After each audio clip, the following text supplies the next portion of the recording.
This D mint mark will make your coins valuable. Well, we're going to show you what to look for on coins from the early 1900s all the way up until the 1980s. So first up is a 1911 wheat cent that has a D over a D mint mark, which is a RPM, and that stands for repunched mint mark. Now, this coin here sold for $493 at auction because it has this repunched mint mark. As we zoom in here on the image of the mint mark, you can see that very clearly. Pretty obvious repunched mint mark there, but not as obvious as some of the other ones we're going to look at. So $493 for that penny. This next coin is the 1927 wheat penny, again with the D mint mark. And again, it has that RPM, that repunched mint mark. This is what that looks like on the 1927 wheat penny with the D mint mark. This one is very obvious, so you're going to need your coin microscopes. I have those through my Amazon affiliate store. They're not available on couchcollectibles.com anymore, but they are through my Amazon affiliate.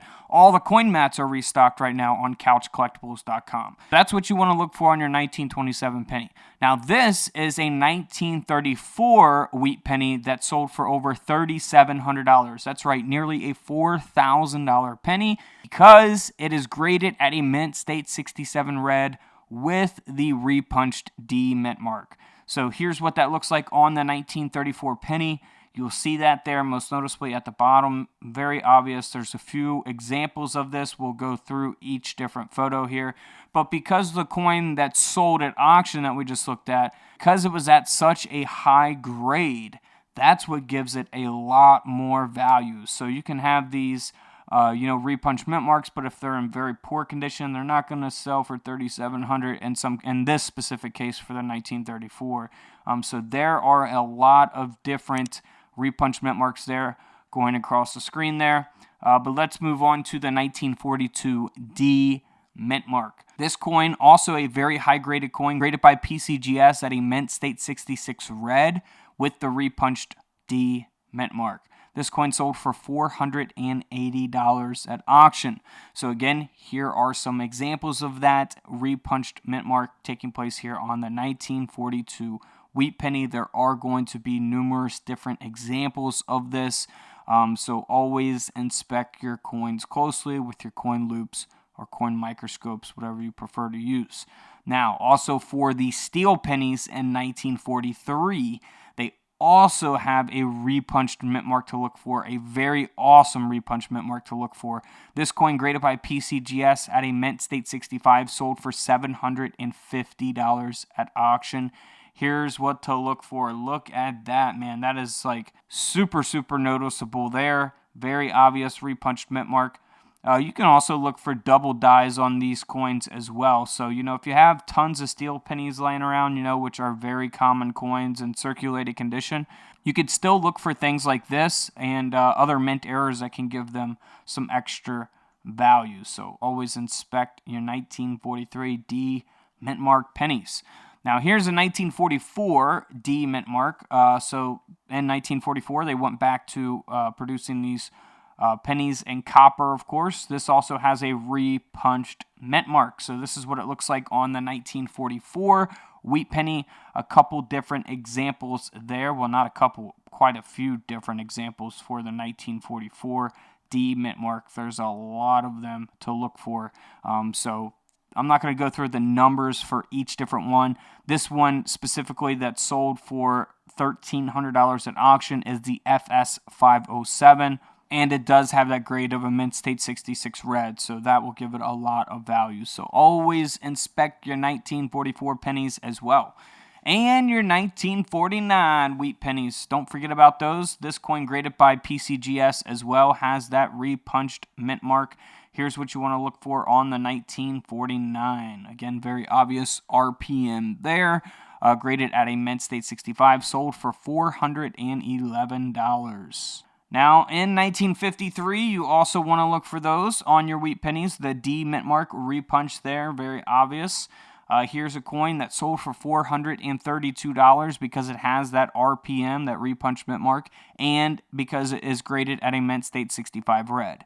So if this coin was in horrible condition, it wouldn't sell for $432, but because it's, at a nice grade with a RPM, that's the price that it sold for. So a couple different 1953 RPMs there, a couple different images there to look for.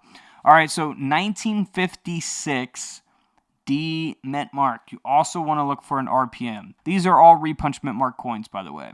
Pennies that I'm showing you, if you haven't figured that out. So this coin sold for over $1,600 at auction. It's the FS 508, I think. So here's a couple different examples of the D mint mark. This one clearly has a whole D there at the bottom, man. That's just insane. That's a really cool one. So different examples to look for. That one there at the top of the D, pretty noticeable line there. So yeah, always inspect your 1956 wheat pennies. It's a very common coin to have, and you know, if it's not in a high mint state grade.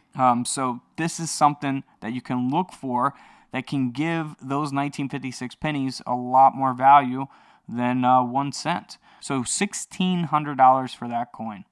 Now here's a 1956 also that has a repunched mint mark, but it's graded at a mint state 65 red. So this is 2 grades lower here.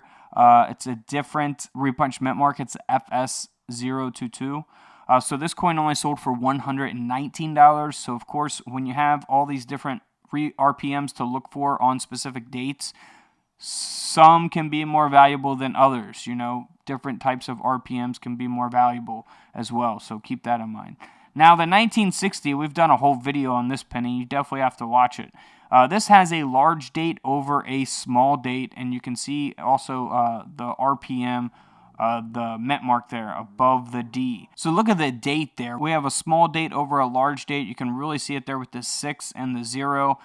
You know, the 0 on the small date and large date are significantly different. One has a much wider center than the other. Like I say, if you watch our 1960 penny video, Couch Collectibles, you'll find that video here, and we kind of explain and go over the differences of the small date versus the large date. But this also has that D mint mark. And then here's a 1960 where the D mint mark has been repunched. So you'll see that numerous examples of that.